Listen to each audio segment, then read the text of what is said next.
A Dead Dead Girls is the first book in the author's Afia's Harlem Renaissance mystery series. It follows the story of a young, she will say a 25-year-old woman named Louise Lloyd. Now, at the beginning of the book, within the prologue, Louise is introduced to us, the reader, as a teenager in which she's experiencing this very traumatic experience in which she has been kidnapped and she's placed in this derelict home of some sort with two other individuals. And what happens within that prologue is that Louise ends up overpowering and thwarting the kidnapper to the point where upon release she is known in Harlem as the Harlem Hero, or the Hero of Harlem. That's her dub name, that's her moniker as she grows from a teenager to an adult. What happens is that her father, who is a pastor, he decides to use that experience of hers to gather in more people to his congregation. And then Louise, she begins rejecting this notion as well as his dogma, or his dogmatic principles as a pastor.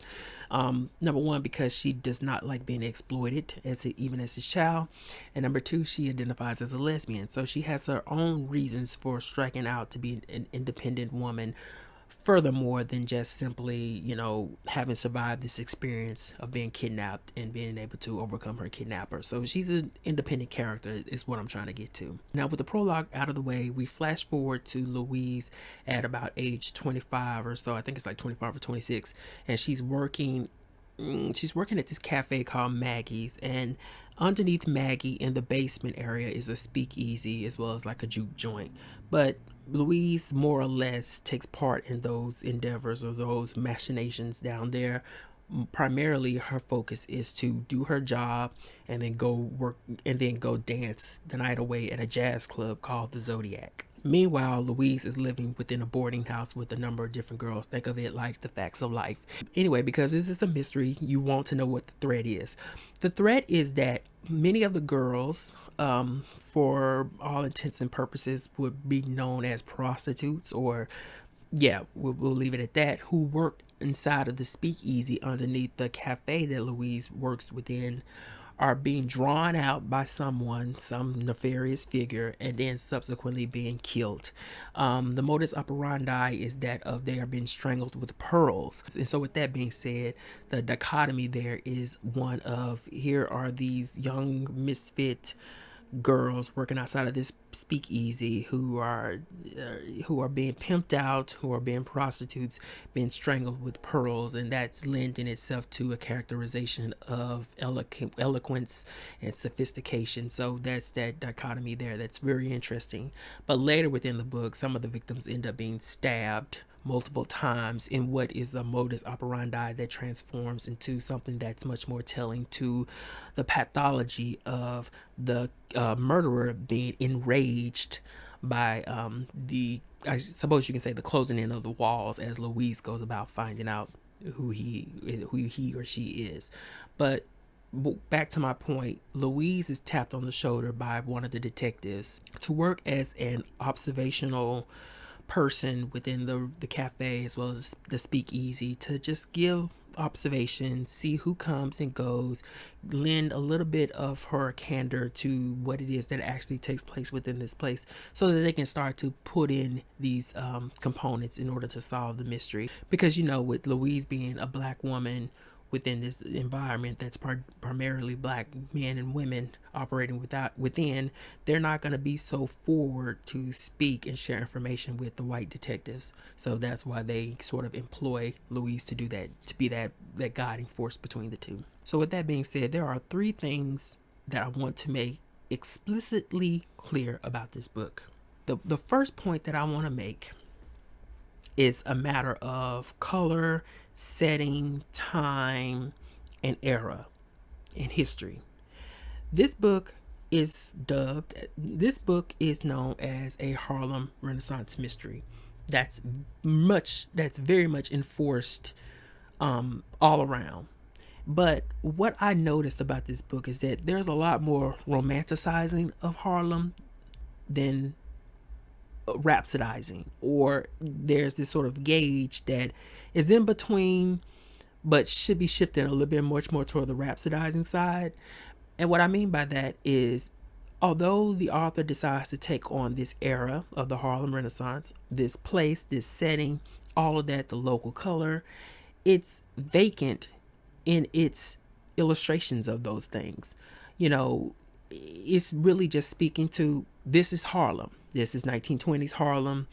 This is the restaurant, or this is the speakeasy. You know, all those romanticized, I don't even want to say tropes, but just primary elements that we know of in regards to that era are there, but they lack the details, they lack the coloring, they lack the ability to immerse you, the reader, within that time period because of something as specific as the cigarettes that the character smokes, the brand of cigarettes, the brand of liquor that she drinks. There's the mention of the jazz music and stuff, but it doesn't go beyond like the jazz music or something of that sort is thumping within the club. There's no hint or reference to like Louis Armstrong or Dorothy Dandridge. There's no hint or reference to like Langston Hughes or Zora Neale Hurston. You know what I'm saying? Like, you feel like there's that romanticizing of the Harlem Renaissance, but it's not rhapsodizing enough for me. I hope that makes sense. I'm sure it doesn't. But the point is that it's not there.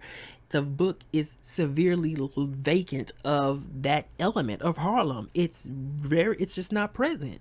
I would like to have the author. I would like to if the author had got more into how women wore their hair. What hair products did they use during that time? Why did they style their hair the way they styled it? What was the influence of these styles? How, what were their garments made out of? The flapper dresses. What are the details and then elements that made up those flapper dresses, and why they were influenced and why they were so prominent amongst women during that time. The book was removed of those textures to me. It removed of layers of textures in which we, the reader, were immersed within Harlem. Like I said, on the surface, you just sort of were fed that this information, but it was far removed of the texture. There was no contexture of Harlem. Okay, I was so frustrated with that like I said, I was begging for the author to even, she always frequently had her main protagonist smoking cigarettes, and I was begging the author, like, what brand of cigarettes are these that she keeps smoking? Give me something, a nugget of something much more to work with. And so what made that equally difficult was the fact that at the end of the book and the afterward, the author wrote like this very eloquent and beautiful, I would just say an essay or a commentary of how the Harlem Renaissance and the era of Harlem, or the setting of that time, influenced this work, and why it was that this time period begged her to place a mystery within it. It was all there in the afterward. So I was kind of upset, like, lady, you obviously you have all this information. You are passionate about Harlem and all that it has to share and for the reader to experience, but you couldn't implement or add texture or layers to those realities, to those very specific distinguishable details of Harlem within the actual book. So the second thing that drove me crazy about this book was that the actual mystery was a hacky affair. Okay, it was a hacky affair. This is probably going to be the biggest, most difficult thing for me to address here on this video. Listen, there were so many moments when I say hacky, there were so many moments of just illogical, out of sequence plotting as in terms of the mystery. The gathering of clues, the unveiling of clues. Were clues relevant? Were suspects relevant? Who were we, the readers, supposed to be keeping our eye on? Although the book telegraphed who the actual killer was very early on. Very, very early on. It was a hacky mystery. I mean hacky not in the sense of, we're hacking into a computer and getting progress somewhere. We're hacking into a computer and erasing some student loans. Okay, just do it for me. I mean hacky, like you're hacking up a whole bunch of onions and bell peppers when the recipe don't require it. Okay, when you're hacking up too many onions, your soup tastes like onion soup instead of potato soup. Okay, that's what I'm trying to say. That's the analogy and the metaphor I'm trying to use there. But here's an example of it. One example of hacky is that the character, the main protagonist, she ends up getting a clue. There's a list of the girls and there's also a ring. So the police ask her, of course, to be observational. She does a little bit more than that. She gathers some clues and then she ends up obtaining these clues. So when she goes to meet with the police officer, she doesn't bring the clues up.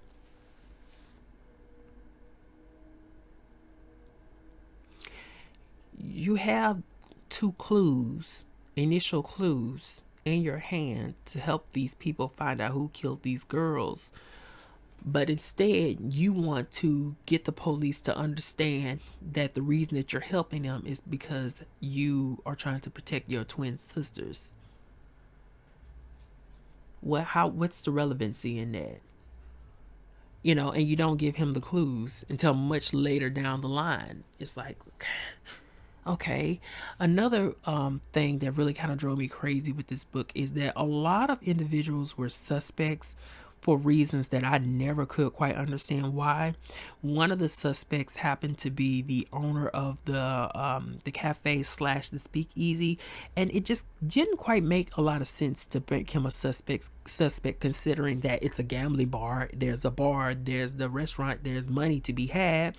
But your thoughts to make him a suspect is that he's gonna pile a bunch of dead bodies that came out of his establishment as prostitutes. They are going to be the ones that are going to be drawing that kind of attention to your establishment to ultimately get it put out of business. That's, I don't know, that something about that didn't work to me. I think the author did some kind of workaround to that, but it's still just like I said, one of the big glaring things about this book is that it was very hard to follow clues that just did not have any logical sequence of sense to go along with them. It was just hard. But nevertheless, one last hacky point that really kind of drove me crazy is actually a technique the author was using. One of those things where, if I describe it clearly, the main protagonist, she goes to open up a secret compartment inside of a closet. She opens up the door, the chapter ends. And then maybe somewhere down the line, do we, the reader, get information on what it was that she found inside of like the secret compartment. And that was frustrating to me because it's like, why give us, the reader, that information, that clue, that information secondhand when you already had us in the passenger seat, with the first-hand revealance of that clue through our protagonist. She was right there opening up, say, receiving whatever clue, specifically that of opening up a secret compartment within a closet. She's right there about to open it up, but we don't find out what was in there until down the line in a secondhand fashion, meaning that she's relaying this information through a character, but to the reader secondhandedly. And I'm looking like, girl, you already had us right there. You should have opened up the next chapter with us receiving that clue with us. Why do we have to hold our breath and wait to see what it is that she had in there? What was in the closet? If it was a clue, why? I was looking at like, why? That happened so many times within this book where something pivotal, a poignant of some sort, as it relates to the mystery, will land, and then she'll cut the chapter off, and we don't really get any clue or anything as to what it was until second-handedly down the line. Or she would, a moment happen, and then the author would spend the next chapter going over something that maybe it was a lot more personal to the main protagonist as opposed to the actual mystery. And that just kind of got on my nerves. I was just looking like, okay, look, lady, you already have us in the palm of your hand. Why are you dropping us somewhere? That doesn't build suspense or anticipation. It's just like, girl, like, and then half the time the clues, like a ring or a list, they were used early on within the book, and then later on it's like, well, I kind of forgot about these things. It would have been helpful if down the line there were nuggets of reminders as to their significance in relation to who was the killer. But after a while you forgot. I don't know. It's very hard for me to just describe that part of my thoughts on this book, but the only word I could think of was hacky. That's just kind of it. Just and just shove it together and hope it makes sense. Okay. But anyway, my third point is that despite all of those things, and I want to use the word misgivings, but at the same time, I don't want to use that word. But despite all of those things, you want to know what's really interesting though? The author had a complete grasp of my attention. And I don't say that in a patronizing or condescending fashion, because y'all know I tell y'all time and time again, I couldn't write a book to save my life. I couldn't put a book together, nothing. I just read enough mysteries, I guess you could say, to know what I like and what works for me and what doesn't. And it's just relative, personal, and, you know, just subjective, really. But yeah, I did enjoy the book. I actually did enjoy the book, though. I didn't want to put it down. I thought at one point I was going to end up DNF in the book, but I just kept reading the book and kept going along. And although at moments, lots of moments, I rolled my eyes and was wondering what in the he is going on here, I still kept reading and kept reading and kept reading. So with that out of the way, what I hope happens within the next book is I hope the author do a lot more of implementing those layers of Harlem within the actual work. I don't think it's a bad thing to add some details. If you're going to say you're the Harlem Renaissance mystery, then it has to feel as complete as you can, like Harlem. We're talking details, some kind of layers of details and textures. And one of the things I do want to also mention that I had mentioned earlier is that, you know, when you think about the time period, the discrimination and inequities, a lot of that, some of that was mentioned within the afterword of the book, but was very much not present within the book itself. Although the police officers did treat our main protagonist not that well, and there were moments of some racial slurs being hurled at her,